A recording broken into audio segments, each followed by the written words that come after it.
Hi hello everyone. इसके अंदर हम करेंगे chapter 20 of UP police regulation. Chapter 19 तक कंप्लीट हो गया, तो आप प्रीवियस वीडियोस को देख सकते हैं। और यहाँ पे हम यूपी एपीओ की पूरी प्रिपरेशन कर रहे हैं, ठीक है जी। और इस प्रिपरेशन के अंदर हम सारी जो टॉपिक्स हैं वो कवर कर रहे हैं जो आपके एग्ज़ाम के अंदर आते हैं यूपी एपीओ के अंदर। तो आप इसके अंदर पूरे के अंदर बने रहिए, वीडियो को लाइक करते रहिए, शेयर करते रहिए, चैनल को सब्सक्राइब करते रहिए, ताकि आपको नोटिफिकेशंस मिलती रहें और आप अपनी प्रिपरेशन जो आगे करते रहें। और इसके अलावा अगर आप कोचिंग लेना चाहते हैं जुडिशरी की या किसी और एंट्रेंस टेस्ट की, तो ये जो आपकी स्क्रीन के ऊपर नंबर आ रहा है इसके ऊपर आप मुझसे कांटेक्ट कर सकते हैं और कोचिंग ले सकते हैं, ठीक है। मैं आपको डिटेल दे दूंगा। अब चैप्टर 20 बात करता है उन रजिस्टर्स के बारे में जो कि ऐसे लोगों के लिए मेंटेन करना होता है जिनका करेक्टर जो होता है बैड होता है। जैसे कि जो पहले से ही कहीं जैसे होता है ना एरिया के अंदर, हमें पता है कि ये लोग जो है वो क्राइम करने वाले होते हैं या क्राइम कर रहे होते हैं, तो उसके रिगार्डिंग एक रजिस्टर अगर हम मेंटेन कर लेते हैं तो हमारे लिए ईजी हो जाता है कि वो लोग क्राइम ना करें, क्योंकि उनको पता है कि उनके ऊपर सर्वेलेंस रखी जा रही है। और अगर वो करते भी हैं तो उनको पकड़ना भी ईजी हो जाता है, क्योंकि हमें पता होता है कि कौन लोग हैं जो कि यहाँ पे ऑफेंसेस को कमिट करते हैं। तो पैरा नंबर जो 223 है वो यही हमें बोलता है कि हमें क्या करना है, विलेज क्राइम नोटबुक को मेंटेन करना है।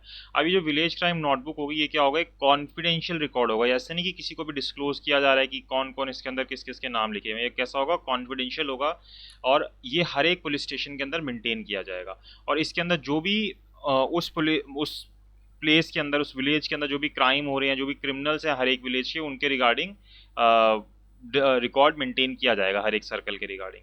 फिर जो ऑफिसर इंचार्ज होंगे पुलिस स्टेशन के, वो रिस्पॉन्सिबल होंगे कि इस रजिस्टर की सेफ कस्टडी में और उसके कंटेंट्स को सेफली रखा जाए, कि उनको ऐसा नहीं कि वो डिस्ट्रॉय हो गए या कोई भी आके उसको देख रहा है, ऐसी कोई भी चीज़ ना हो। और ऐसी सिटीज़ और टाउन जहाँ पे बहुत ज़्यादा इस तरीके से क्राइम्स होते हैं या बहुत बड़ी सिटीज़ या टाउन्स हैं, तो वहाँ पे फिर सिंगल नोटबुक मेंटेन नहीं हो सकती। वहाँ पे हर एक फिर मोहल्ले के लिए, अदर डिवीज़न के लिए अलग अलग नोटबुक मेंटेन की जा सकती है। तो ये चीज़ हमें पैरा 223 ने बोली है कि हमें क्या करना है, एक नोटबुक मेंटेन करनी है। तो नोटबुक के रिगार्डिंग यहाँ पे बोल रहा है क्राइम एंड क्रिमिनल्स की। फिर अब इसके अंदर विलेज एंट्रीज कैसे करोगे, तो इसके अंदर अलग अलग हमने पार्ट्स बना रखे हैं, 5 पार्ट्स बना रखे हैं। तो इसके अंदर पार्ट 1, 2 एंड 3 के अंदर may be made by subordinate under the supervision of the officer in charge of police station. तो कोई भी सबऑर्डिनेट जो है, जो कि किसके सुपरविजन के अंदर, एसएचओ के सुपरविजन के अंदर एंट्री कर सकता है। देन पार्ट 4 के अंदर कौन करेगा, ऑफिसर इन चार्ज करेगा। पार्ट 5 के अंदर जो भी इंस्ट्रक्शन 228 के हिसाब से दे रखी है, जो भी हम आगे पढ़ेंगे उसके हिसाब से एंट्रीज की जाएंगी। तो इस हिसाब से एंट्रीज होगी। 1, 2, 3 के अंदर कोई भी सबऑर्डिनेट एसएचओ का, 4 के अंदर ऑफिसर इंचार्ज खुद करेगा, और 5 के अंदर 228 के हिसाब से की जाएगी। देन अब कौन कौन सी एंट्रीज आती हैं पार्ट 1 के अंदर, ये हमें पैरा 224 के अंदर बता रखा है। तो पार्ट 1 के अंदर shown particulars of the population, outlying hamlets, revenue market days, principal caste and tribes, headman, chief land owners and other leading man and watchman of the village. तो ये सारी चीज़ें आप रिकॉर्ड करोगे कि कितनी पॉपुलेशन है, क्या आउटलाइंग हैमलेट है, क्या रिवेन्यू मार्केट डेज हैं, कौन प्रिंसिपल कास्ट है यहाँ पे, किस ट्राइब के लोग ज़्यादा रहते हैं, हेडमैन कौन है, चीफ लैंड ऑनर्स कौन कौन है, इसके अलावा बाकी लीड मैन कौन है, वॉचमैन कौन कौन है विलेज के अंदर। तो इन सबको यहाँ पे एंट्रीज की जाएगी। और जो अदर लीडिंग मैन है ना, इसके अंदर सिर्फ रेजिडेंट्स को ही इंक्लूड करेंगे। ऐसा नहीं कि कोई और व्यक्ति अगर वहाँ पे इन्फ्लुएंशियल है किसी और एरिया का, तो उसके भी यहाँ पे एंट्री की जाएगी। सिर्फ रेजिडेंट्स की यहाँ पे एंट्री के अंदर यहाँ पे एंटर किया जाएगा, उनको शो किया जाएगा। पार्ट 2 के अंदर क्या होगा, देन जितने भी यहाँ पे ऑफेंसेस हो रहे हैं इस विलेज एरिया के अंदर, जिसके लिए भी ये नोटबुक मेंटेन की जा रही है, उन ऑफेंसेस के रिगार्डिंग यहाँ पे एंट्री की जाएगी।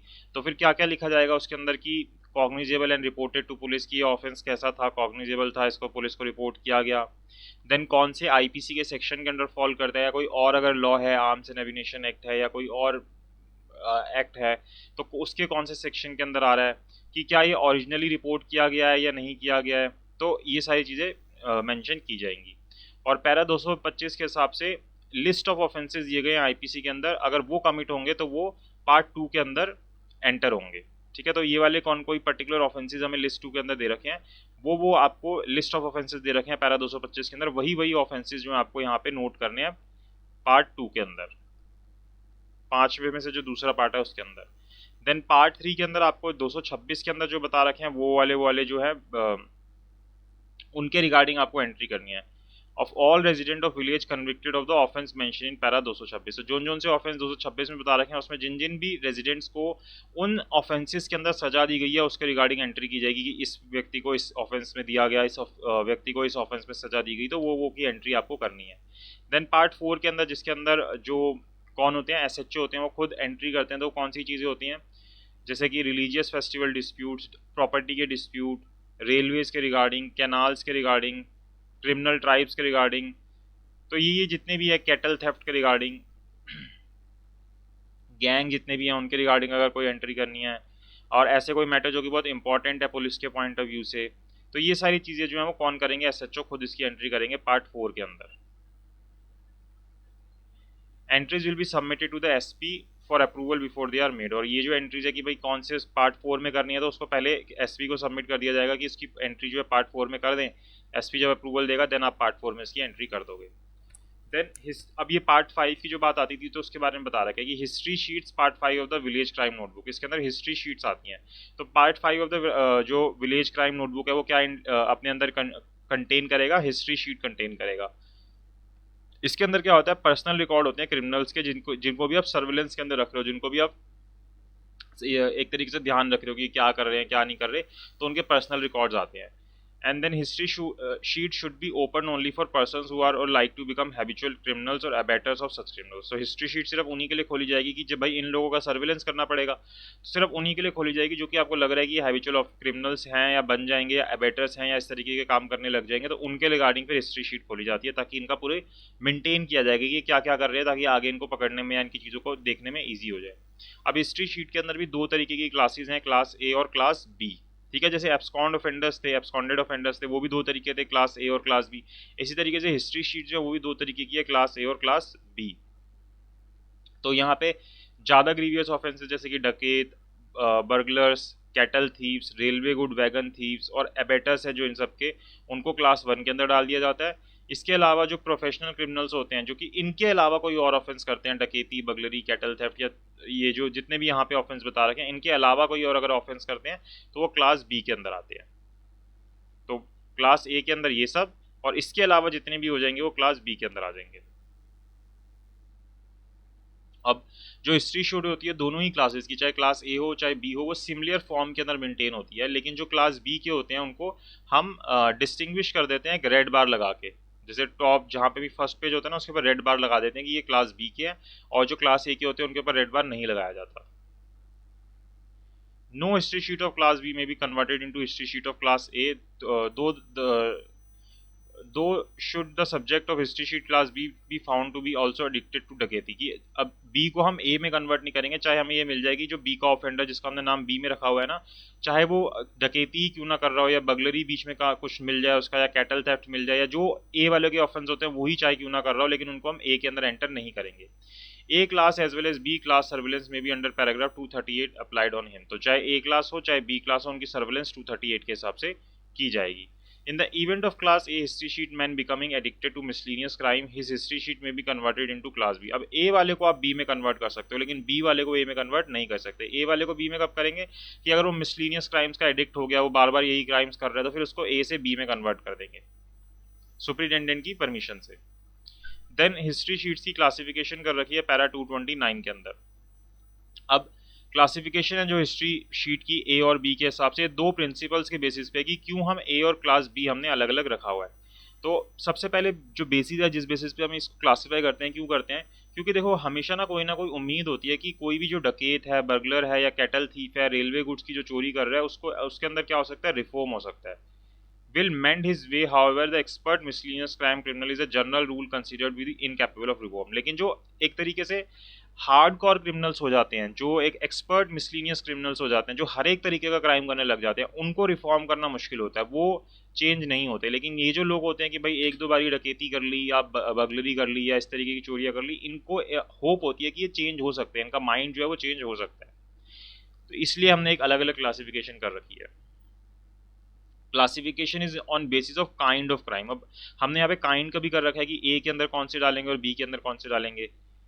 तो the length of time for which suspect should be ordinary remain under surveillance is the absence of complaints against him, कि अब यहाँ पे सर्विलेंस कितने टाइम के लिए होगी। सर्विलेंस का मतलब क्या होता है कि अब जब तक इसके ऊपर कोई कंप्लेंट नहीं आ रही उसके बावजूद भी हम कितने टाइम तक इसके ऊपर सर्विलेंस रखेंगे, कितने टाइम तक इसको देखते रहेंगे कि ये क्या कर रहा है। The kind of surveillance which is activity requires, और किस तरीके की सर्विलेंस उसकी एक्टिविटी चाहिए। अब उसको छोटे मोटे ऑफेंस करता है तो वहाँ पे आपको ज़्यादा सर्विलेंस करने की जरूरत नहीं है, वो बड़े बड़े ऑफेंस करता है तो वहाँ पे आपको ज़्यादा सर्विलेंस करने की जरूरत है। तो degree of surveillance of the appropriate kind to be exercise over suspect will depend on his classification. तो ये डिपेंड करेगा ना कि वो ए का है या बी का है, हमें यहाँ पे ज़्यादा सर्विलेंस करनी है, यहाँ पे हमें कम सर्विलेंस करनी है, तो ये सारी चीज़ें उसके ऊपर डिपेंड करेगी। देन हिस्ट्री शीट जो है क्लास ए क्लास के लिए बता रहा है, if the suspect of A class history sheet is thought to be so dangerous or incorrigible as to be require more protected surveillance than generality of his class, he may be starred by the order of superintendent। अब मान लो कोई ए का है और वो बहुत खतरनाक है, ठीक है कि भाई वो खतरनाक तरीके से क्राइम वगैरह करता है, तो फिर वहाँ पे सुपरिटेंडेंट उसको स्टार मार्क कर देगा कि इसको ज़्यादा सर्वेलेंस करने की ज़रूरत है आपको। The fact that history sheet many starred will necessarily indicate only that he is to be kept under continuous surveillance for a longer period, कि आप इसको ज़्यादा टाइम तक और ज़्यादा अच्छे से सर्वेलेंस के अंदर रखना। It will not necessarily indicate that his surveillance while it last to be more intense. ऐसा नहीं है कि बहुत ज़्यादा ग्रीवियस आपने सर्वेलेंस करनी है, आपको पूरा ध्यान रखना है, आपको हाँ कि दूसरों से ज़्यादा ध्यान रखना है, लेकिन ज़्यादा लंबे टाइम तक ध्यान रखना है। अलग सा नहीं कि आप उसके 24 घंटे उसके साथ घूमे ही जा रहे हो, ऐसा कुछ नहीं होगा। Subjects of history sheet of A class, तो surveillance of unstarred class A history sheet, ये कौन से थे? स्टार्ड वाले थे। स्टार्ड वाले को कैसे करना है? अनस्टार्ड के लिए है। The subject of history sheet of class A will unless they are starred remain under surveillance of at least 2 consecutive years. तो जो अनस्टार्ड है उनको एटलीस्ट 2 साल के लिए सर्विलेंस में रखा जाता है। डिसकॉन्टिन्यूस ऑफ सर्विलेंस, अब किस तरीके से डिसकॉन्टिन्यू किया जाता है? When the subject of a history sheet of class A whose name not been star, जिसका नाम स्टार नहीं किया गया है, who has never been convicted of cognizable offense and has not been in jail or suspected of any offense or absented himself in suspicious circumstances for 2 consecutive years, की मतलब किसी भी तरीके से किसी चीज़ में वो 2 साल तक इन्वॉल्व नहीं हो रहा है, वो व्यक्ति 2 साल से ज़्यादा हो गए हैं, 2 साल तक हो गए हैं, तो फिर वहाँ पे क्या किया जाएगा? उसकी सर्विलेंस जो है वो डिसकंटिन्यू कर दी जाएगी कि अब रोक दो, अब इसकी सर्विलेंस करने की जरूरत नहीं है। या तो आपके पास कोई स्पेशल रीजंस हो कि भाई आप अपनी बुक में लिखोगे क्यों आप इसको अभी भी 2 साल के बाद भी सर्विलेंस में रखना चाहते हो, अदरवाइज 2 साल के बाद उसके ऊपर से सर्विलेंस जो है वो हटा दी जाएगी। सर्विलेंस ऑफ स्टार, अब स्टार वाले की कितने टाइम के लिए होती है? तो when subject of history sheet of class is starred he will remain starred for at least 2 consecutive years during which he is not been in jail or has been suspected of cognizable offense or had any suspicious absence recorded against him। तो 2 साल तक तो उसके ऊपर star लगेगा अगर एक बार लग गया तो, और अगर 2 साल तक वो किसी चीज़ में इन्वॉल्व नहीं हो रहा उसके बाद उसके ऊपर से स्टार हटेगा एंड देन वो नॉर्मल इस कैटेगरी के अंदर आ जाएगा। तो अब डिसकॉन्टिन्यूस किस तरीके से होगा? तो cease to be starred but will remain subject to surveillance which will discontinue only if during that period no complaint have been recorded against him। तो डिसकंटिन्यू तभी होगी अगर उसके अगेंस्ट कोई भी कंप्लेंट नहीं आती, जो स्टार्ड वाला भी है। तो ये हो गया क्लास ए के लिए। फिर क्लास बी का शुरू होता है कि continuity of B class history sheets. तो B class will be continuously open record and the subject of these sheet will except for every special reason remain under surveillance until death। तो ये हमेशा के लिए until death तक इनको surveillance में रखा जाता है। this being so it unnecessary to stare suspects of this class। तो यानी कि अगर या तो आपके पास कोई स्पेशल रीजन हो, अदरवाइज अंटिल डेथ तक इनको सर्विलेंस के अंदर रखा जाता है। और डिसकंटिन्यूस कब हो जाता है इनका, अगर आपको नहीं करना, कब इनका खत्म हो जाता है? The discontinuous surveillance of subject of history sheet does not entail closing that history sheet. अब डिसकंटिन्यूस का मतलब ये नहीं होता कि आप उसको क्लोज ही कर रहे हो, कि अब आप उसके अंदर कुछ करोगे ही नहीं। History sheet which is only to record information need never be consider close. तो ये जो हिस्ट्री शीट्स होती है ना, इनको कभी भी क्लोज नहीं माना जाता। In the case of persons whose surveillance is just discontinued, a note should be made to this effect in the history sheet, कि आप उसके ऊपर नोट कर दोगे कि हमने इसकी सर्विलेंस करना जो है आप डिसकंटिन्यू कर दिया, बंद नहीं किया है। And thereafter no periodical or other entries need to be made unless something come to the notice which is desirable to enter in the sheet. तो तब तक हम इसके अंदर कुछ नहीं करेंगे कि जब तक कि हमें कुछ इस तरीके की चीज़ नहीं मिल जाती, कोई डिजायरेबल चीज़ नहीं मिल जाती कि भाई इसने दोबारा से कुछ ऑफेंस किया है, दोबारा से किसी चीज़ में इंक्लूड हुआ। तो और हिस्ट्री शीट जो होगी जिस भी पर्सन के जिसके ऊपर सर्विलेंस किया जा रहा है, आप उसको डिसकंटिन्यू जब कर दोगे तो उसकी जो हिस्ट्री शीट है वो कहाँ पे रहेगी? विलेज क्राइम नोटबुक के अंदर आप उसको रखोगे। But if the number is as much as to make the volume too bulky they should kept in separate volume attach to the notebook. भाई वो इतना ज़्यादा क्राइम कर रहा है कि वो जो नॉर्मल नोटबुक है उसके अंदर आ ही नहीं पा रहा, तो फिर उसके लिए एक सेपरेट से नोटबुक बना ली जाएगी अलग से ही। अब हिस्ट्री शीट को कब आप डिस्ट्रॉय करोगे। तो death of the subject of the sheet, भाई जो व्यक्ति था चाहे ए का हो चाहे बी का हो वो मर गया, तो अब क्या करना है उसका, तो वहां पे आप डिस्ट्रॉय कर दोगे। या फिर if on opinion of SP there further retention is not likely to be for any value, कि एसपी के हिसाब से अब वो जो हिस्ट्री शीट है उसको रिकॉर्ड करना अब कोई फायदा नहीं है, तो वहां पे फिर वो मना कर देगा कि भाई अब इसको डिस्ट्रॉय कर दो। No history sheet of class A may be discontinued without the sanction of the SP. और जब भी आप क्लास ए के किसी भी हिस्ट्री शीट को डिसकंटिन्यूस करोगे तो आपको एसपी की परमिशन पहले लेना जरूरी होगा। इफ डिनाइड टू डिसकंटिन्यू, अगर मान लो कि ये डिनाई कर देते कि नहीं अभी इसको डिसकंटिन्यू करना, तो the surveillance of the subject of history sheet of class B the sanction of deputy inspector general or SP railway police must be obtain. और अगर यहाँ पे मान लो कि क्लास बी का है तो वहाँ पे आपको डीआईजी जो होते हैं या सुपरिटेंडेंट जो होते हैं या रेलवे पुलिस वाले जो होते हैं, वहाँ पे आपको डीआईजी का जो जो एक तरीके से परमिशन है वो लेना जरूरी हो जाता है। Method of surveillance of history sheet, अब किस तरीके से आप सर्विलेंस करते हो, क्या मेथड रहता है। देखो सबसे पहले secret picketing of the house or approaches to the house of suspect, कि भाई आप उसको सीक्रेट पिकेटिंग करते रहोगे उसकी। Through periodical inquiries by officer not below the rank of sub inspector into repute, habits or association, income, expenses and occupation, ये सारी चीज़ें उससे पूछते रहोगे कि भाई क्या आपकी रेप्यूट है, क्या हैबिट्स हो रही हैं, किन के साथ रह रहे हो, क्या इनकम हो रही है, कहाँ पे खर्चे कर रहे हो, क्या ऑक्यूपेशन को फॉलो कर रहे हो, तो ये सारी चीज़ें रेगुलरली पूछी जा सकती हैं। Then reporting by constable and chowkidars of movement and absence from home, की कब कहाँ पे क्या मूवमेंट कर रहा है, कब वो घर में नहीं है, तो ये सारी चीज़ें देखी जा सकती है। Then verification of movement and absence by means of inquiry slip, कि जो भी उसकी मूवमेंट्स हैं, जितनी भी चीज़ें कर रहा है, अगर वो कहीं पे प्रेजेंट नहीं था, सिटी में विलेज में प्रेजेंट नहीं था, तो उसकी वेरिफिकेशन करेंगे कहाँ गया था। The collection and record of history sheet of all information bearing on conduct, तो जो भी उसका कंडक्ट है उसके रिगार्डिंग सारी चीज़ें हम कलेक्ट करेंगे। All history sheet man of class A starred and unstar will be subject to all these measures of surveillance, तो चाहे क्लास ए का हो और वो चाहे स्टार्ड हो अनस्टार्ड हो, उसके ऊपर ये जो जितने भी मेथड्स हैं सारे के सारे एप्लीकेबल रहेंगे। Then maintenance of history sheet of both classes and desired entries in the history sheet, दोनों क्लासेस के लिए बोल रहा है और ये चीज़ें हमें मेंटेन करनी है। तो history sheet of both classes will, मतलब कि ए और बी दोनों के लिए बोल रहा है, be maintain as directed in paragraph and those already in use of old form will be drawn up to conform with these directions, कि जैसे भी हमें डायरेक्शन दे रखी है उस हिसाब से मेंटेन करेंगे, और उससे पुरानी कोई बुक्स हैं तो उनको भी फिर हम कोशिश करेंगे कि नए के डायरेक्शंस के हिसाब से ले आएँ। अब कब आपको हिस्ट्री शीट जो होती है वो ओपन करनी होती है, पैरा 240 के अंदर दे रखा है। तो ऑन सस्पिशन, ऑन कन्विक्शन और एक्विटल, या तो सस्पिशन के ऊपर करेंगे कि हमें कुछ शक हो रहा है, ठीक है, या फिर अगर उसको कन्विक्शन या एक्विटल होता है तब करते हैं। तो without the order of SP आप किसी की भी हिस्ट्री शीट को ओपन नहीं करोगे। अब सस्पिशन के ऊपर कैसे ओपन करोगे। When a result of investigation into a case of डकैती, burglary, cattle theft from railway goods wagons or into case of miscellaneous crime of professional type, the officer in charge of police station applies to the same for the name of any person to be entered in the crime register at reasonably suspected. He must at the same time report whether the suspect is under surveillance and if not whether the history sheet should be in your opinion be opened for him. तो जब भी इस तरीके की कोई चीज़ होगी investigation के बाद हमें ऐसा पता चलेगा कोई व्यक्ति डकैती, बगलरी, कैटल थेफ्ट, इन ये सारी चीज़ें कर रहा है, मिसलीनियस क्राइम कर रहा है प्रोफेशनल टाइप के, तो जो ऑफिसर इन चार्ज है पुलिस स्टेशन के, वो जो भी रीजनेबली सस्पेक्टेड व्यक्ति है उसके रिगार्डिंग एंट्री करेंगे क्राइम रजिस्टर के अंदर, और सेम टाइम में रिपोर्ट कर देंगे कि भाई सेम टाइम में देखेंगे कि क्या कहीं ये व्यक्ति पहले से सर्विलेंस में तो नहीं था, और अगर सर्विलेंस में नहीं है वो पहले से, तो फिर उसकी उसकी एंट्री जो है हिस्ट्री शीट के अंदर कर देंगे कि अब इसको सर्विलेंस में किया जाए। देन वो देखेंगे कि ए करना है, बी करना है, क्या करना है, वो डिपेंड करेगा। हिस्ट्री शीट ऑन कन्विक्शन और एक्विटल, की हिस्ट्री शीट कन्विक्शन और एक्विटल पे क्या किया जाएगा। तो जब भी किसी व्यक्ति को ट्रायल के लिए भेजा जाएगा, जैसे डकैती, burglary, cattle theft, theft from railway goods, इन सब चीज़ों के लिए, that of officer in charge of police station must state in his diary whether accused has a history sheet and if not whether he recommends the history sheet should be open for him. तो जब भी इस तरीके का कोई व्यक्ति भेजा जाएगा तो यहाँ पे जो स्टेशन ऑफिसर होगा वो अपनी डायरी के अंदर लिखेगा कि क्या इसके लिए हिस्ट्री शीट मेंटेन हो रही है, और अगर नहीं हो रही है तो क्या ज़रूरी है क्या इसके लिए हिस्ट्री शीट ओपन करना, तो वो डिपेंड करेगा।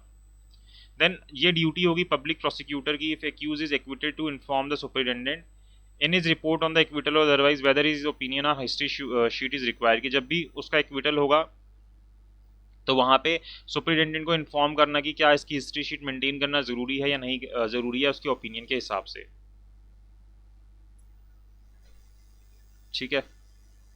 Then inquiry slip A for verification, on receiving a report of departure of history sheet man either class starred और अनस्टार्ड, कोई भी वो स्टार्ड हो अनस्टार्ड हो, तो जो ऑफिसर इंचार्ज है पुलिस स्टेशन का must decide in accordance with the principle laid down in paragraph 237 238 whether it is necessary to send an inquiry slip ए।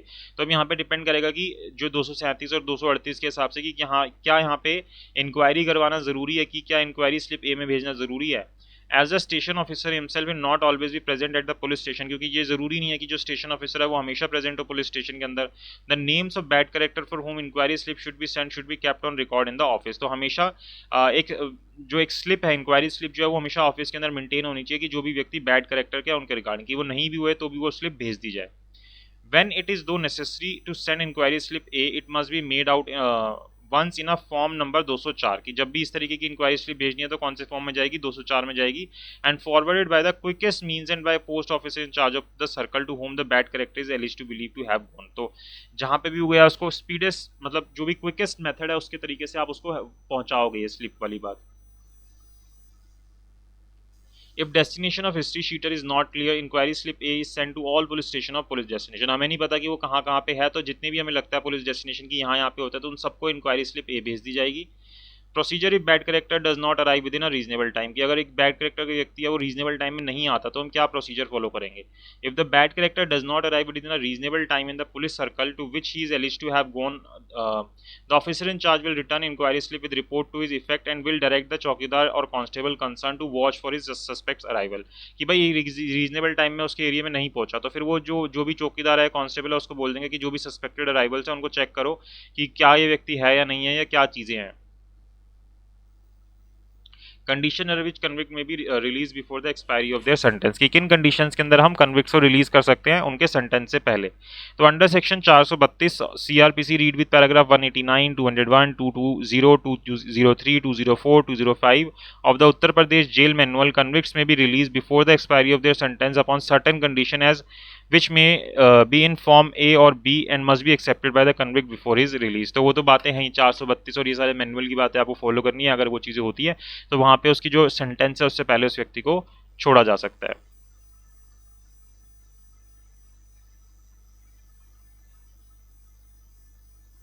ठीक है,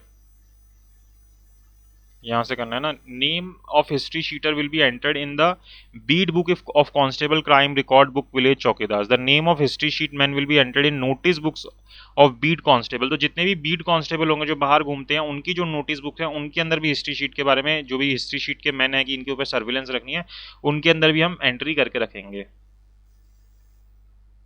अब अगर हिस्ट्री शीटर्स जो है वो अपना एड्रेस चेंज कर लेते हैं तो history sheet should not be send to the police to which he has gone. तो when the subject of the history sheet changes is resident within the district, the circle inspector concerned will decide whether the history sheet should be or should not be sent to the police station to which he has gone। कि एक ही circle में एक station से दूसरी station में अपना office मतलब address change कर लेता है, तो जो सर्कल इंस्पेक्टर होते हैं वो डिसाइड करते हैं कि क्या इसका जो हिस्ट्री शीट है जो यहाँ पे मेंटेन थी इसको इस वाले पुलिस स्टेशन के अंदर भेजना है या नहीं भेजना है। देन जो क्लास ए और क्लास बी की लिस्ट है वो हर एक पुलिस स्टेशन के अंदर अलग से मेंटेन होगी। List of bad character and history sheet, तो जो भी लिस्ट है बैड करेक्टर की या हिस्ट्री शीट की वो कॉन्फिडेंशियल मैटर की होगी। दो history sheet are kept in village crime notebook, the station officer must see that unauthorized person do not obtain access to them. तो ये ऑफिसर इंचार्ज की ड्यूटी है कि वो ये ध्यान रखे कि कोई भी अनऑथराइज्ड व्यक्ति जो है उसके अंदर ना देखे। देन सर्कल इंस्पेक्टर की ड्यूटी बता रखी है कि क्या उसकी रिस्पॉन्सिबिलिटी होगी सर्विलेंस के रिगार्डिंग। तो जो रिस्पॉन्सिबिलिटी है सर्कल इंस्पेक्टर की सर्विलेंस के regarding will be strictly enforce, तो उसको जो है जितनी भी अपनी ड्यूटीज है उसको स्ट्रिक्टली एनफोर्स करना है।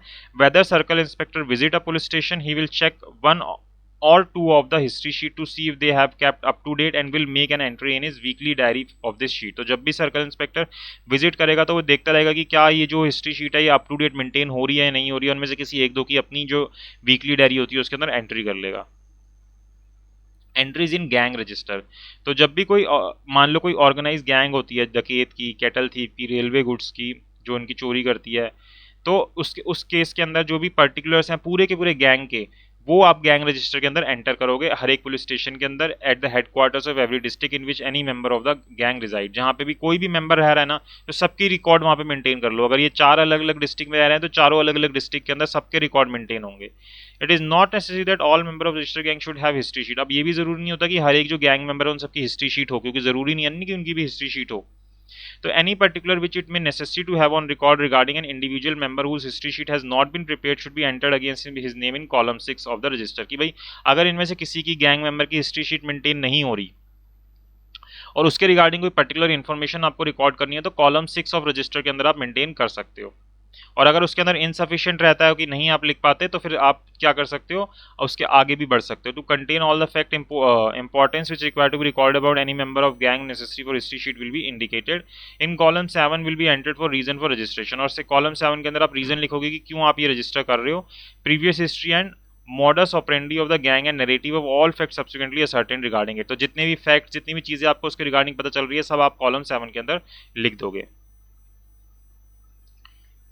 Then maintenance of headquarters gang register, उससे पहले क्या examination of headquarter gang register by public prosecutor on conclusion of every डकैती केस। तो ये तो एक पीपी की ड्यूटी बता दी कि जब भी कोई ये डकैती जो है वो पूरी होगी तो वहाँ पे इनकी ड्यूटी बनती है कि गैंग रजिस्टर को वो एक तरीके से देख लेंगे, एग्जामिन कर लेंगे। देन जो हेडक्वार्टर्स है वहाँ पे भी गैंग रजिस्टर को मेंटेन किया जाएगा और उसको एक तरीके से इंस्पेक्ट करते जाएंगे। तो जो हेडक्वार्टर है वहाँ पे जो gang register will be maintain in English by the criminal tribe sub inspector who will twice a year in interval for 6 month visit each police station in his district. तो इस तरीके से वहाँ पे मेंटेन किया जाएगा। Then movement of history sheet should be involve by the beat constable और village chowkidar. अब इनके अंदर कोई मूवमेंट होगी किसी हिस्ट्री शीट में कि कोई एक जगह से दूसरी जगह जा रहा है या कुछ भी कर रहा है तो उसकी इन्फॉर्मेशन जो है जो चौकीदार होंगे या बीट कांस्टेबल होंगे टाउन के अंदर उनको दे दी जाएगी। तो it is a duty of village chowkidar और beat constable whenever a bad character on history sheet leaves his home immediately to inform the officer in charge of police station of his departure and his destination. कि भाई कहाँ से निकला और कहाँ पे गया वो फटाफट जाके एसएचओ को बताएगा अपने एरिया के कि ये जो व्यक्ति है ये हिस्ट्री शीटर था और ये अपने घर से निकला है, कब निकला है, कहाँ के लिए गया है, ये सारी चीज़ें जाके चौकीदार जो या फिर बीट कांस्टेबल है वो जाके अपने एसएचओ को बताएगा। तो ये सारी ड्यूटीज़ होती है यहाँ पे और ये चैप्टर 20 हमारा कंप्लीट होता है। ये आपको समझ आया हो, अगर कोई चीज़ रहती है या नहीं समझ आती है तो कमेंट बॉक्स में कमेंट कर सकते हैं। अगर आपको वीडियो अच्छी लगी तो लाइक कीजिएगा, शेयर कीजिएगा, चैनल को सब्सक्राइब जरूर कीजिएगा।